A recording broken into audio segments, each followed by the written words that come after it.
Thanks, everybody. Thanks for having me. I am here to talk about business and strategy.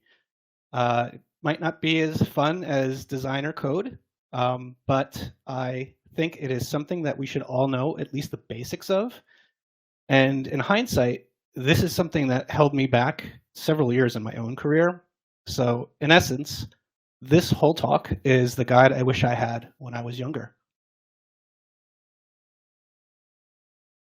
So I want to start by asking everybody here, who wants to be a designer or a developer for the rest of their life? Now, I'm not talking about career transitions. Hopefully we all love being designers, developers, and marketers. What I'm asking is, do you want to be a pixel pusher or a code monkey for your whole life?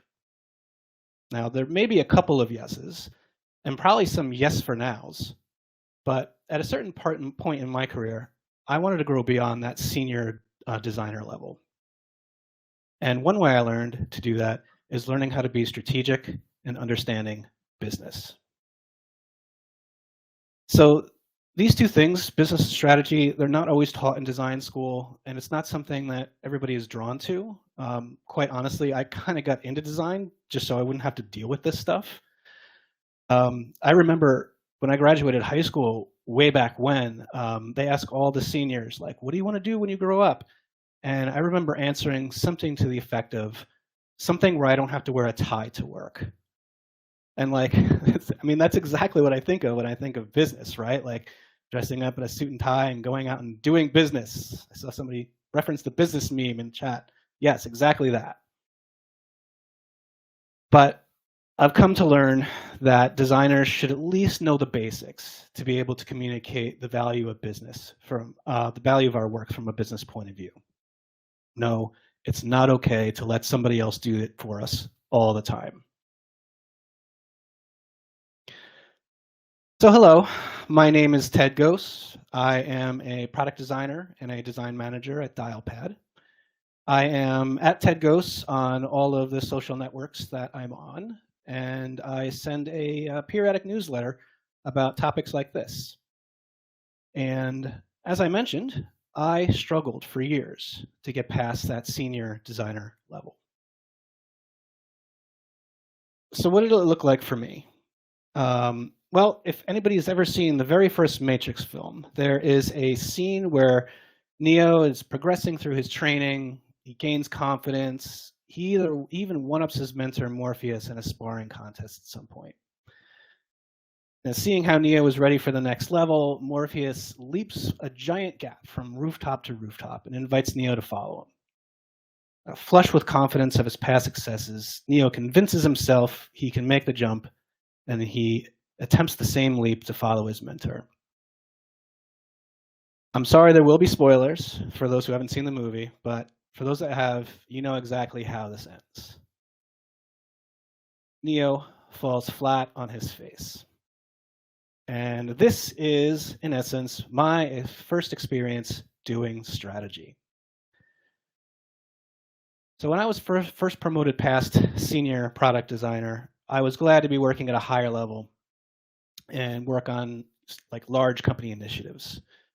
And as part of this transition, strategy was added to my job title, or job description, I should say. I was already a master of my craft, but that wasn't enough on its own anymore. And I struggled with contributing to roadmaps and talking about the business impact of my projects. And needless to say, my performance review that year reflected these growing pains. So fair enough, I can learn a new skill. We've all done that before. The only problem is that I didn't actually know what strategy was. Right? So I started reading books, articles, shadowing my product managers, seeking out mentors. It felt like I was learning, but I still couldn't hold my own in these high-level strategy conversations. And I really didn't know how to apply what I was learning. It took me a really long time to learn what thinking strategically actually looked like in practice. So here's a little bit about what I learned. There's a whole lot of bullets on this. You don't have to read them all. But we're going to start with what strategy isn't. And essentially, it sounds weird.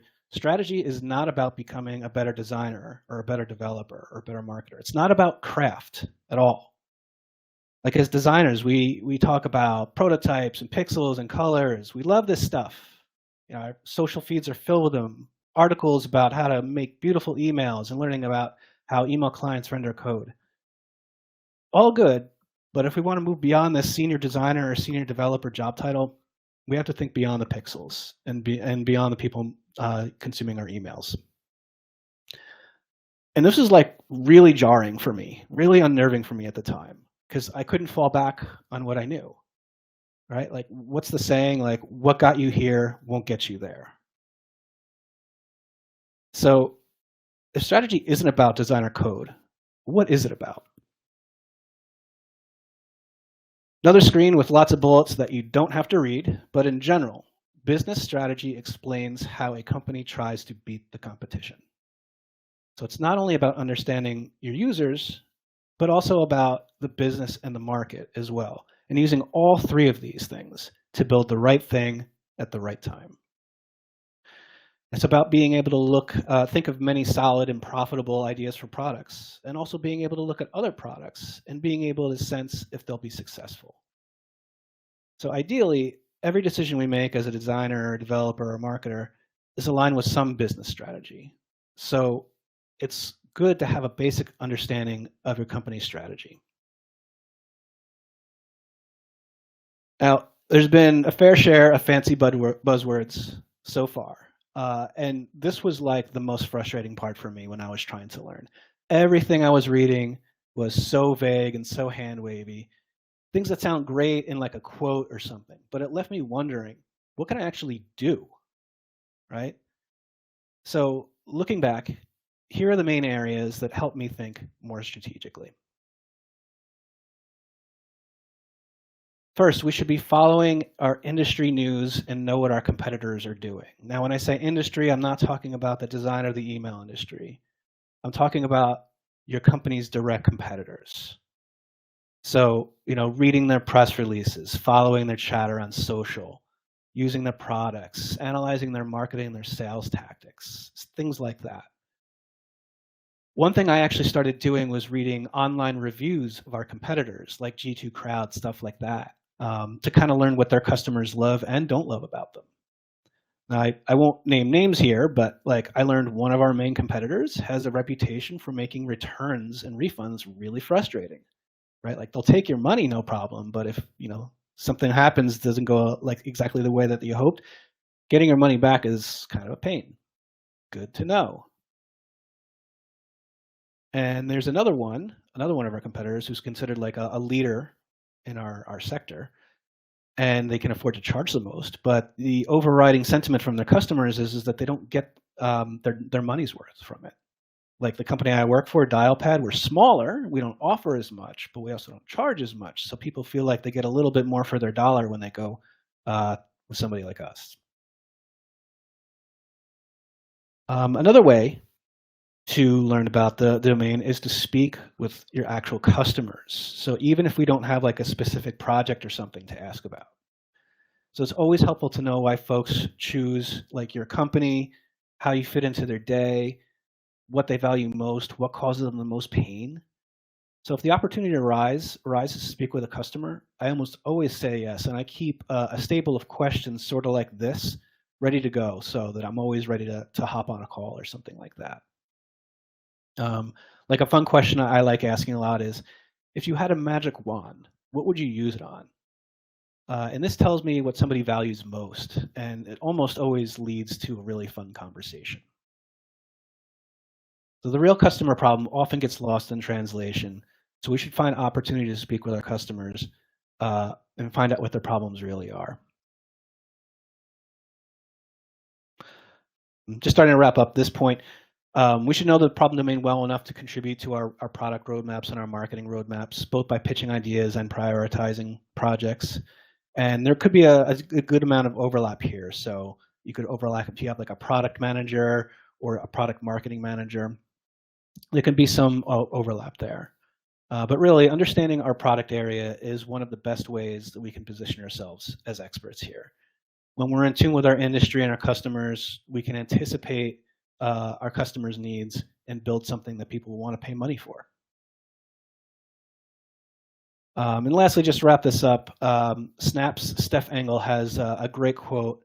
I'm paraphrasing it here, but the full quote reads, "There's so many problems around you that you're not assigned to, but somebody would love it if they were being solved." Being able to identify the most important problem facing your team, or just something impactful that you could be working on and coming up with a solution, people think that's a gift, and they will come to know you as somebody who can identify these problems and trust you with the big problems. So I love this quote. Basically she's saying to move beyond the senior title for our role, we have to do more than just execute the projects that come our way. And the more we learn about our own industry, the easier it will be for us to notice opportunities on our own.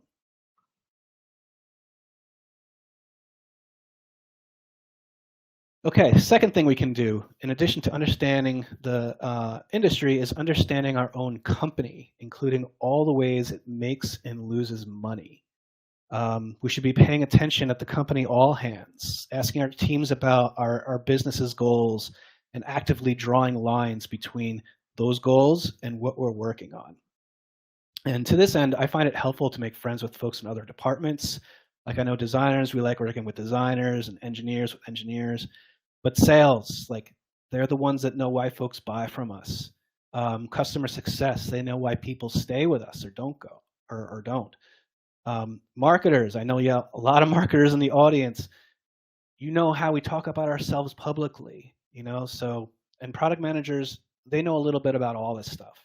So all these folks are great resources. So if you're a designer, don't just hang out in the design department. If you're an engineer, don't just work out with other developers. It helps to make friends in other departments.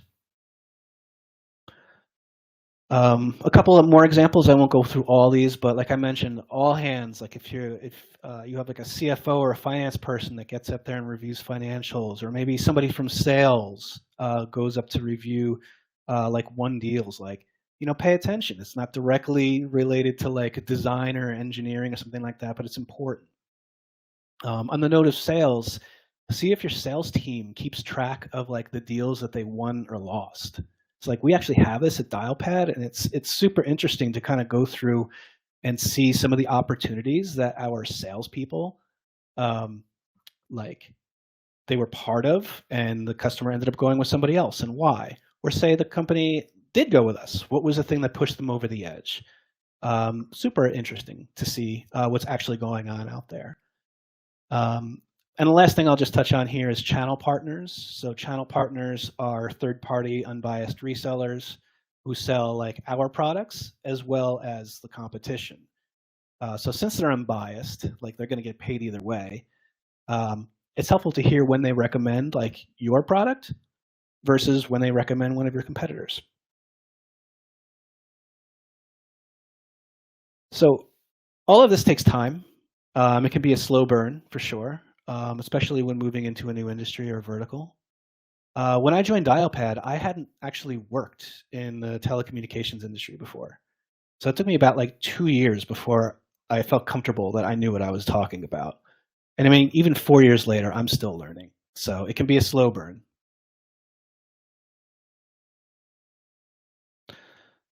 Okay, a third thing we can do is before building something new or creating a campaign, it's important to describe the desired outcome.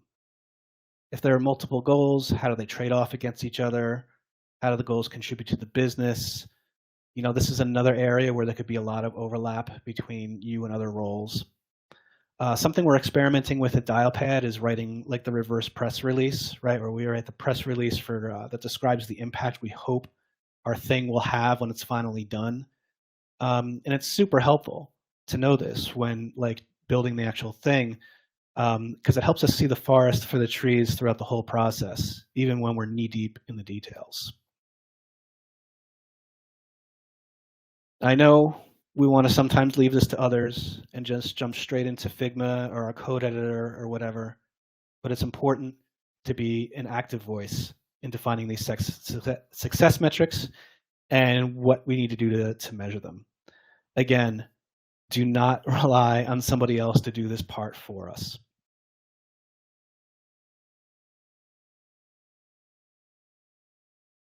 Okay, so once we've learned what drives our customers and the business, we'll have a better idea of how we should be spending our time. And with every project that comes our way, we should be able to place it somewhere on a good old impact versus effort matrix with some degree of confidence. I think being able to effectively prioritize is a superpower. If you only walk away with one thing from this talk, I hope it's this. Our time, our energy, and our attention, they are not free. So we need to be strategic about how we spend them. And knowing how to prioritize well lets us move faster on what matters most. Sorry, but not all projects deserve our full time and attention.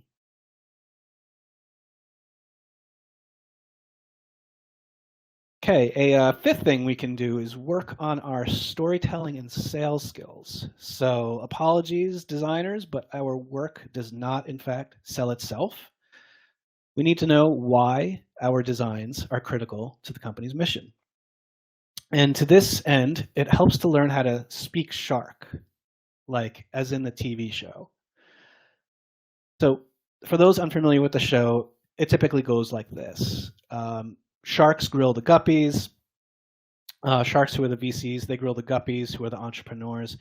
And they ask them detailed questions about like how they'll take their products to market, how they'll make money, what their sales projections will be, etc.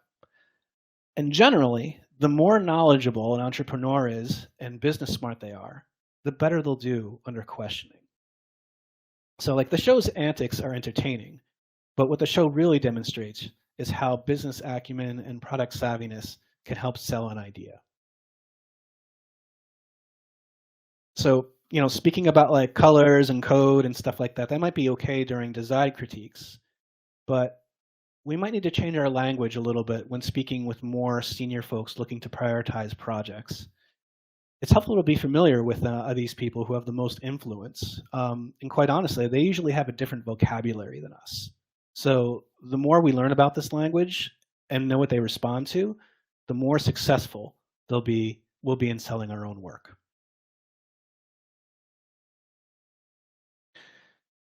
And a last thing we can do is, change what we consume. I mean, we all keep up with the email industry. You're literally doing it right now by attending Parcel Unpacked. It's also following people on social network, podcasts, books, articles, watching YouTube tutorials, taking courses, subscribing to newsletters. And, gradually, we all become better designers and emailers by absorbing this stuff over time.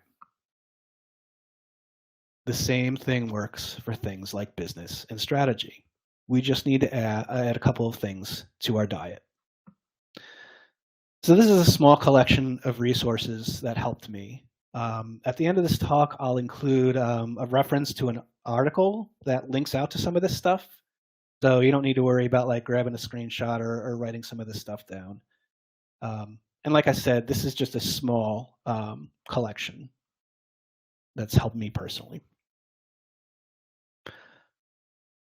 Okay, sort of like a quick bonus. Last year, I guess, is at Figma's Config conference, Netflix's Steve Johnson gave a lightning talk called "Design Without Business is Decoration."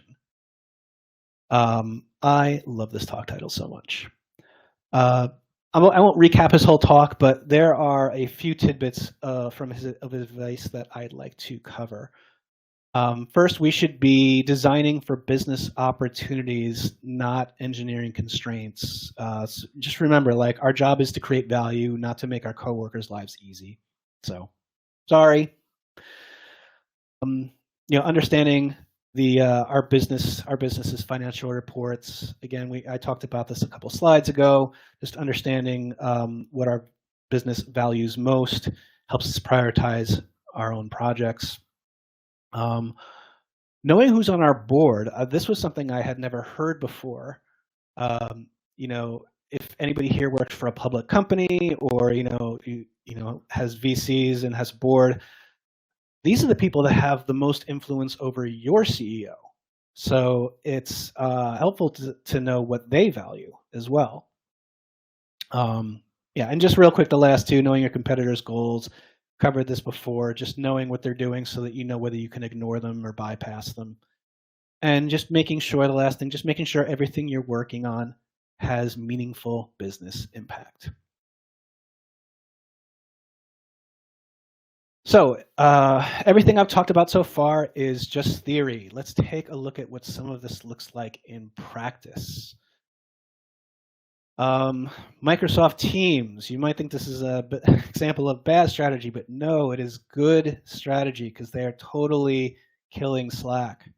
MS Teams leaned into its integration with other Microsoft products. They already had a strong sales and marketing resources, and they already had a big presence in the enterprise market. But even though Slack came first, does, objectively speaking, have a better interface and design, and has a vibrant ecosystem, MS Teams is beating them because of a good strategy. Microsoft realized that a good enough design was good enough and didn't overinvest in it. So this is just to say, good design on its own is not always enough. Cool, an example even before this month, an example of bad strategy is Envision and their failure to adapt to a changing market. So the design software market is pretty easy to enter and really competitive. Envision started as a prototyping tool to be used with tools like Sketch, but they never became that holistic ecosystem for designers. And their lack of focus just further put them behind.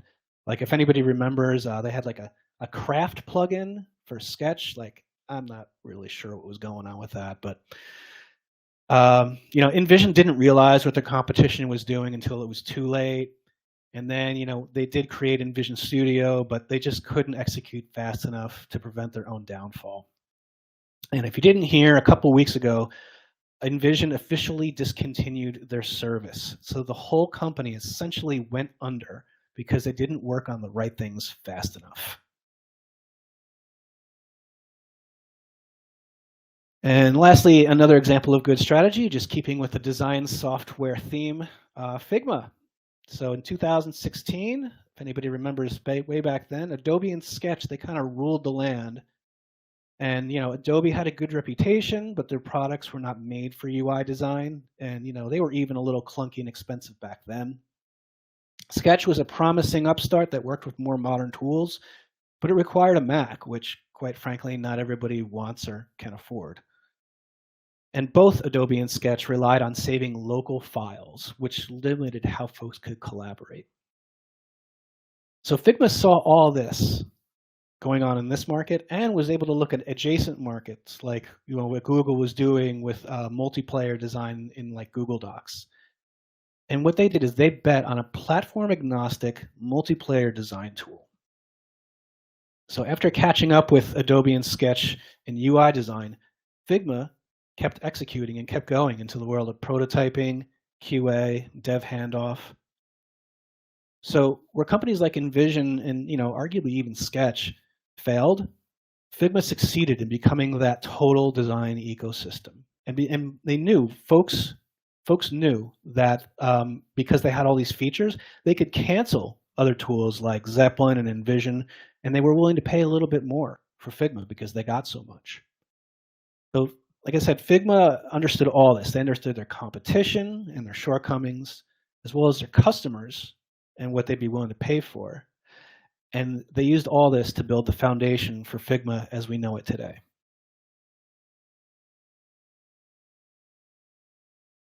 So I mentioned that early on, I had trouble kind of applying what I'd learned about business and strategy. And I made a really big fool of myself on more than one occasion. Like there was a company meetup a couple years ago, and there was about 30 of us, designers and product managers, were in a room and we were just brainstorming ideas about new products around our flagship product. And I remember I was supposed to be one of the more senior people in that room, but I don't remember saying a thing the whole time. I just couldn't keep up. Like, I don't even know if anybody else noticed, but I felt like a complete fraud. So I just kept trying until something clicked. Now, I don't know if I had like an aha moment, but I started being able to connect the dots slowly but surely. Yeah, I could zoom out and see beyond the pixels and the requirements. I could hold my own in a strategic conversation. I could effectively time box a project based on its impact. I started thinking of my projects as things we could package and sell rather than just stuff we're adding to our product. And I could brainstorm new product ideas by looking at other industries. Like I said, it took me years until finally getting the hang of it. So, practice makes perfect in my case anyway. So I'll start to wrap up here just by saying, designers, we need more than just design skills. And this is especially true in the age of AI, right? Like AI is already eating away at the maker aspects of our job. So now is a better time than ever to start leaning into some of these other aspects like product and business. We'll be able to increase our impact, contribute more directly to our company's overall success, and future-proof our career in the process. So some say it's good to go out with a quote. Someone else has already said it best, so if you can't top it, steal from them and go out strong. So here's one from my buddy Neil, who reminds us about how learning business and strategy can help position ourselves as experts and advance our career. So that's all I have for you now. Thanks for listening, everybody. As I mentioned earlier, I wrote a version of this talk on Medium. It's got a very long and unmemorable URL, but if you go to my profile, it's on the front page. So if you want to reread any parts. Also, the various quotes and some of the resources I reference actually have clickable links, which is cool. And lastly, yeah, I mentioned at the top, I write a newsletter about this every couple of weeks about exactly this kind of thing. So if this is interesting to you, feel free to sign up. Thanks all for listening, and thank you, Parcel, for having me.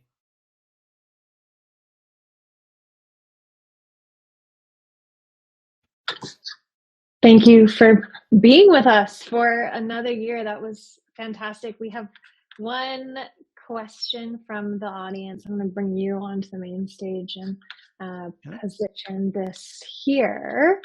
So Ashley had a question which quite engaging in the chat as well, but in strategy, is it common for teams to not like detail? I find this is something I really struggle with as a dev because I understand the whys and I often get feedback that it's not important. My thought would be like, who are you working with that doesn't want fun detail? But I'm curious for your thoughts. I'm curious, doesn't like detail? Doesn't like detail. Well, you do need to sweat the details. Yeah, let me reread this. You definitely need to sweat the details, but this kind of goes back to something I touched upon with like the reverse press release thing. Sometimes like you need to kind of define that North Star where you're going, and then you can kind of get into the details of how you're going to get there, but you can't be so lost in the details or so lost in the craft that you forget, why am I doing this in the first place? Or if I'm working on project A and project B, I can't tell which one I should be working on because I don't know which one will have more impact or which one ties closer to the company goals.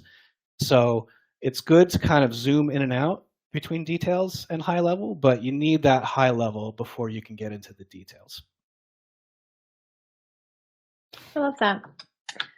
We are at time, so I just want to thank you for coming and sharing that knowledge. You are a fantastic speaker. I always love to hear you present. So I hope everyone does go sign up to Ted's newsletter. I receive it, and it's fantastic. So again, thank you, and I'm excited to bring